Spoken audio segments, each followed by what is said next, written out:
കഷ്ണിച്ചിട്ട്. അതെ, ഇത് മാടിന് തിന്നാനുള്ളതല്ല, മനുഷ്യന് തിന്നാനുള്ളതാണ്. ഒന്നും കൂടി നുറുക്ക്. അയ്യ, 25 തേങ്ങ തിരുമിയിട്ട് ഇത്രേ ഉള്ളോ? ബാക്കി എവിടെ? കാലിനടിയിൽ എടുത്തിട്ടിരിക്കും. ഇങ്ങോട്ട് എടുക്കണോ? കള്ള കോമലുണ്ട്. എനിക്ക് ലേശം കള്ളത്തരമുണ്ട് കേട്ടോ. എടോ പരിപ്പ്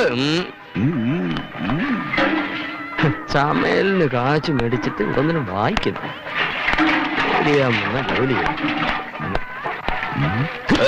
ഇത് മുഴുവൻ വായിച്ചിട്ട് താൻ പുതിയ നോവൽ എഴുതാൻ പോവാ? കഴിഞ്ഞ ലക്കത്തിൽ തുടങ്ങിയ പിരിമുറുക്കോ, ഈ ലക്കം വായിച്ചാല് ശ്വാസം മുട്ടും. താൻ കഴിഞ്ഞ പാചകത്തിന് എനിക്കൊരു ശ്വാസം മുട്ടലും പിരിമുറുക്കും ആയിരുന്നു.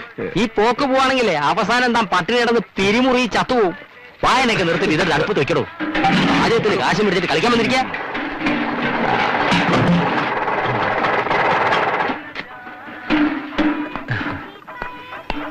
കണ്ടിട്ട് കുറെ നാളായല്ലോ. ഇരിക്കും. പിന്നെ എന്താ